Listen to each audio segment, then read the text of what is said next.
and I am Ashley Bureau, the Communications Director here, and I am joined this time with some people from the Emmaus community of Pittsburgh.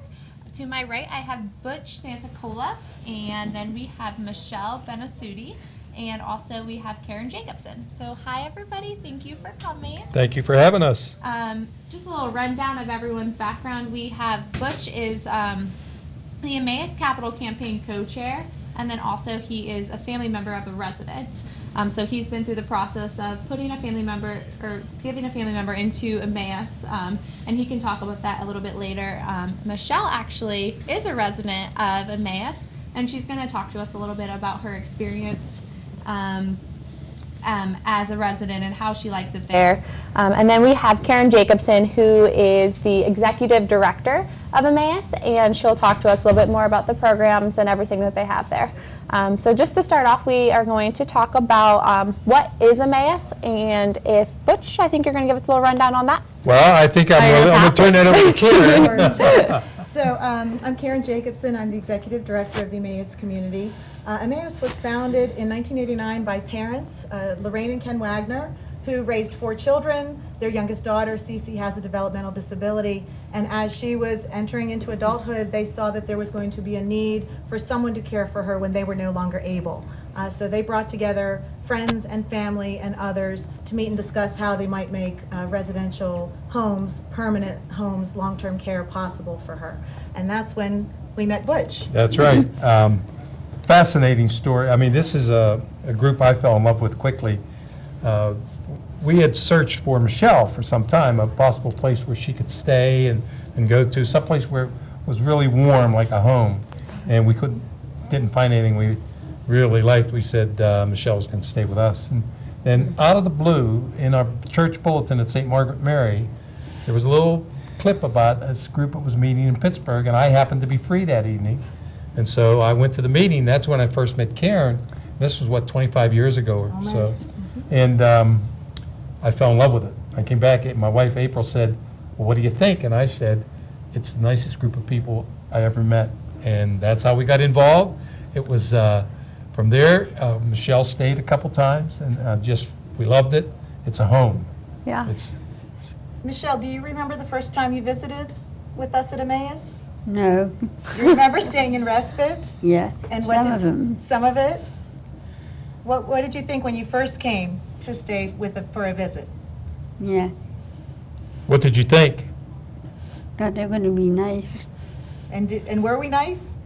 What do you like about living at Emmaus? Want to tell us about your housemates? Who do you live with? Patty and Joanne. 2 other women that are about your age. A little bit older. They're a little older than you, right? That's right. They're a little older. And what do you do together? What do you do together at your home? You help prepare meals. Sometimes. You take turns setting the table. And what activities do you do? A lot of different ones lately. A lot of different. Where are you going tonight? Theater. Theater class, right. And what's the show that you're preparing to do? Bye Bye Birdie. It's a fun musical, right? Yeah. And who's taking you there tonight? I don't know till I get back. Yes, you'll be home in time. You'll be home. Quay is taking you, right? Quay. And you sing and dance. Where else Yes. do you go to get your exercise? Where do you go during the week? Curves. Right. Michelle's one of our best exercisers. She's very conscious of her diet and her fitness and her exercise. So she teaches us a few things about health and wellness, right? Right. Right. So Emmaus has, our primary mission is permanent homes. Both of Michelle's parents have passed on, and most people in Pennsylvania come off the waiting list when their parents have either already passed on or become too frail or ill to care for them. In Pennsylvania, there are over 13,000 people on the waiting list for services, and they're waiting for a whole array of services. Emmaus is a provider where we have 9 permanent homes, soon to be 10. We have 23 permanent residents, and when someone comes to Emmaus, they're coming for life. We are trying to give them an everyday life and the quality of life that you or I would want for ourselves. So we have around-the-clock care, 24/7. Somebody's always available to help. with medication administration, transportation, working on goals, helping people get out into the community, and also facilitating any kind of relationships with existing family, siblings, brothers-in-laws, your sister, your nieces and nephews. We want family to be involved, but Emmaus is there to care for people for life. And the best thing about it, anybody I've taken to Emmaus as Capital Campaign co-chair, along with Jim Leland and his wife Katie, Right. The best thing is they're just amazed when they see what Emmaus is, the quality, the way the structure, and they just walk away and shake their heads, and they just say, that's one of the best kept secrets out there. This group is just absolutely superior. And Karen knows that she has people that she can count on the board of directors, and are made up of people that are really concerned about the future of the clients that we have at Emmaus. It's just a place where it's full of love and concern, and the services they provide are just absolutely outstanding. Never have to worry about Michelle, never have to worry about what's going on, never have to worry about anything. And if she has a health issue or something that comes up, they're in touch with us right away. And it's a family, and we consider Emmaus as an extension of our family. They are part of us. Our pins that we wear, that Michelle has on, and Karen has on, and I have on, are Emmaus pins. And those pins are to indicate, and we want people to ask us about those pins, and what are they? What is that? Is that a real estate? No, it's an Emmaus. And I get an opportunity. Just the other day, I was at a restaurant, and the waiter says, "Oh, that's a nice pin." I said, "Do you know what it stands for?" He said, "No." So I had an opportunity to tell him, and I've been airports, all different locations, and you find out people ask about the pin, and we get an opportunity to tell them about Emmaus, and it is a very, very special place. We've seen Michelle just develop. We've seen her embrace, and they know how to deal with all the different complexities of the people that are there. That's what they do it with love. They do it with caring. But I think one of the reasons that we've become known for such high quality is because we were founded by parents. Ken and Lorraine wanted the best quality of life, not just for their daughter, but for people like her. And so they really called forth and gathered around them high caliber people. We have a very dedicated staff who work very hard to make sure that every individual, Michelle and all the Emmaus residents, receive what they need. So our programs and services are very individualized. Everybody has different goals and different dreams, different personality traits, and that's what makes the community so rich. That's what enriches my life as a director. I started actually in direct care, and then became a supervisor, and eventually all the way. And we've been with you every step of the way. All the way. And it's just an amazing the complexity. When I said complexities of the clients, each one of the residents have different needs and different disabilities or things that have to be dealt with, and the amazing structure that Karen and the staff work with is you just blink, you just wonder, how did they ever develop this? How did it ever get going? And it was done out of love, respect, and need. And it was not done to make any money. That's for sure. It was done to because of the love, because of the need, because of what they saw, and it was it's just amazing. As I said, anybody could be a media person. It could be a parent, it could be a business person, and we bring them and they just, oh my gosh, we didn't even know this place was here. Yeah. And it's just, and we're opening up a 10th house, I believe. Soon to be a Karen. 10th house, hopefully this summer. We'll have a 10th house, which gives us the capacity to welcome a few more people off the waiting list. Because that waiting list is so large, 3 years ago we started offering in-home services, so while people wait, they can get, there's a menu of services that are available when people have funding, either through the person-family driven waiver or the consolidated waiver. But while people are waiting for permanent placement, we started to offer companion services and home and community hab services. So that's people living at home, or some people actually with intellectual and other developmental disabilities have their own apartment. They're able to live, they may only need 20 to 30 hours of support per week. So we will go into the home, we may help them with their menu planning and grocery shopping, or we may help assist them get to their doctor's appointments, or just take them out to eat in the community once a week so that they can get outside of their apartment. So that's been a great way for us to build relationship with people while they wait, and then when the time comes, if they choose, or need a higher level of care and need to move into one of our homes, we can make that possible at that time. So you guys have 9 houses. What's the capacity total then? Our total capacity right now is 23. Most of our homes have 3 individuals. We have 2 one-person homes, and then we'll have another house that will be able to welcome 2 people. That's exciting. That's so So- great. It is. It's very exciting. So tell me how the system works for the services that you offer. Okay, so everybody who has a family member with an intellectual or other developmental disability should be hooked up with the system. There are supports coordinators that are assigned to everyone in the system. Usually somebody calls their local county agency to say, I have a family member and I'd like to get on the waiting list.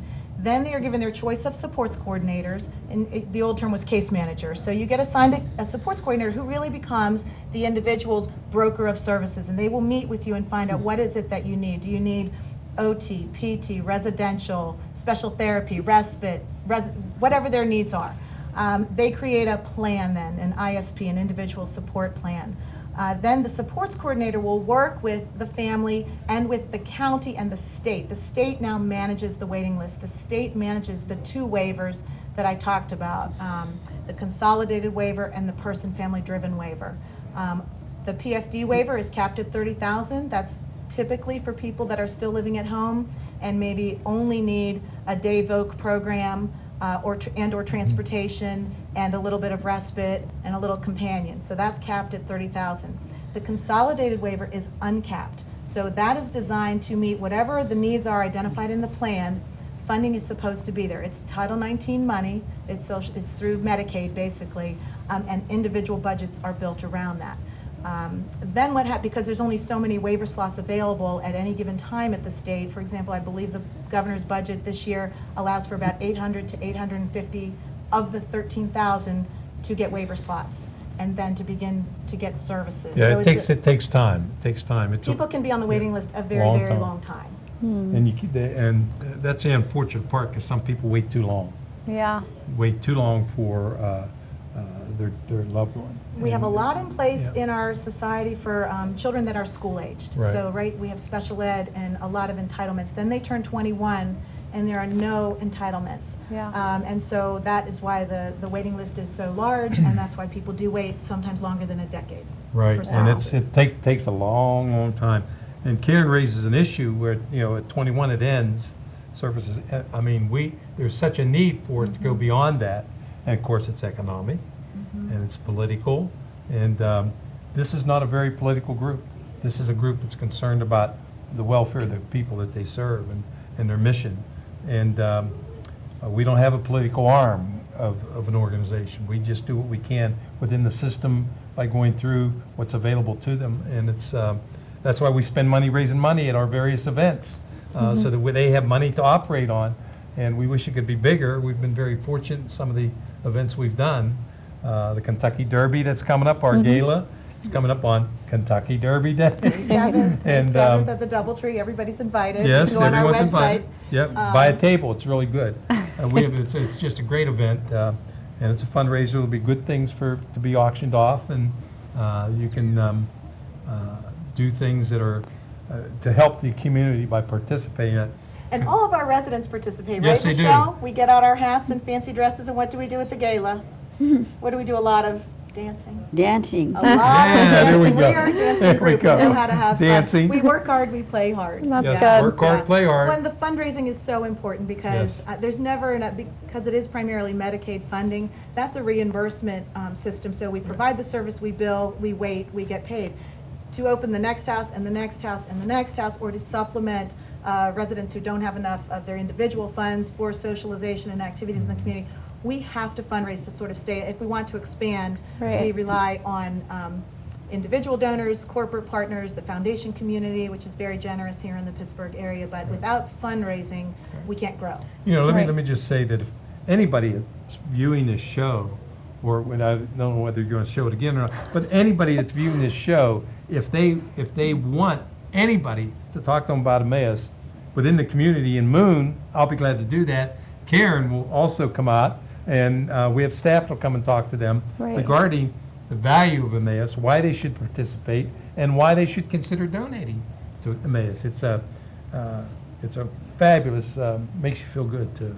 Yeah. Sure. We'll be participating in the Pittsburgh Foundation's Day of Giving, which is Tuesday, May 3rd. And this year, we're going to be opening all of our houses for tours, open houses. Wow. The residents, we called a meeting and we asked them, would you like to show your houses off to your neighbors and to friends and to donors?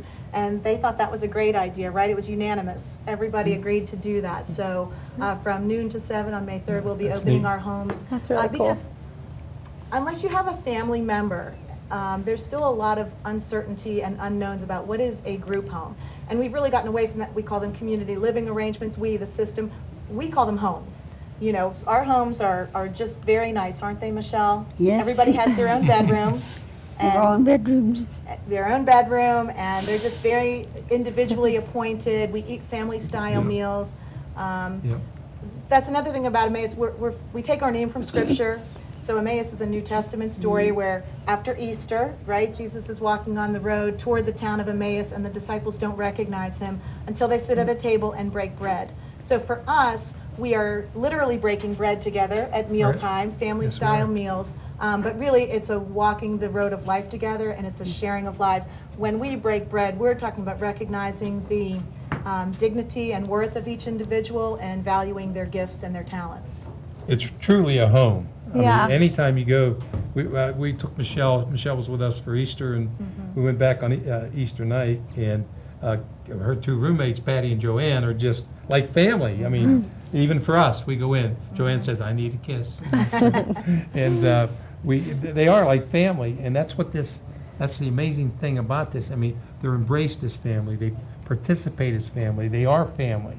And it's just, you feel just really, you get a feeling inside. It's hard to explain what it is, but Emmaus is a special place. I'd urge anybody to get in touch with them. And we'll give you a pin. Oh. And there's so many different ways. We actually, several years ago, started a Young Professional Advisory Board. It's really for your generation to get engaged with a group of people who maybe you've not had the opportunity to get to know before. So this group of young professionals, doctors, lawyers, business owners, have really become our ambassadors. Yes, They yeah. do help us fundraise, but more importantly, they are building relationships. Sometimes they'll bring dinner. A group of 2 or 3 young professionals bring dinner and share a meal with the residents. But they're out there telling others about Emmaus. Yes. So, and then we have a whole group of volunteers. Some volunteer in our homes, kind of in more the direct care aspect. Some come do one done-in-a-day project, maybe cleaning up the yard or painting a fence, or we've had a lot of volunteers working on getting our new house ready. So there's many, many ways that we can use volunteers. Serving on a Unlimited committee. ways. Yeah. So if somebody wanted to volunteer, how would they contact you guys? They could call us at the office, 412-381-0277, and they can ask for Miran Sir or Tiffany Merriman Preston. So, and they can also visit our website, which is www.emmauspgh.org. Great. Other than volunteers, is there any other type of need that you guys have within your houses or within the organization? I'd like to talk a minute about staffing. So without what we call our direct support professionals, without DSPs, programming doesn't happen. Everything that we do relies on staff because our core mission is to provide quality of life for people, and quality happens at the intersection between the direct care staff person and the individual receiving supports, whether that's non-residential in-home or in our homes. So I'd really, I can't emphasize to the general public the need for staffing at this point. A lot of people look at our work and say, oh, that it might take a special person to do that kind of work. And we are looking for special people. We're looking for people with good hearts and good heads. But if it's a field you like helping people and you've never thought that you could do that type of work, I challenge you to try. It's really a wonderful, mutually beneficial. Our mission statement talks about sharing our lives for mutual growth. So we hope to bring services and support and help people, the individuals we serve, grow, but in turn we all grow as individuals. So if somebody is between jobs or looking to switch jobs, looking for something that has great value and great meaning, I strongly urge you to reach out. We're hiring, and every other provider I know is hiring for Yes. this field. It's a wonderful opportunity for Yes, it personal is. and professional development. Great. And then let me just say again, if you want to learn more about Emmaus and what we do, get a hold of us. We'll, have Emmaus, we'll travel. Yeah. We'll get out. And you live right here in Moon, I right? live So here you'll in come Moon to Township. anyone around here. I'm sure some people know me, so we'll be glad to talk to them and come out. And if Karen can't come out or one of the staff can't come out, I'll be glad to sit down over a cup of coffee and talk to them about Emmaus and the value of that program and why they should be involved. Right. I just want to run down real quick about some of these events that you have so we can get some people to come and help raise some funds for you guys. So you have the Kentucky Derby May 7th, and then the Emmaus Golf Classic September 26th. That's correct.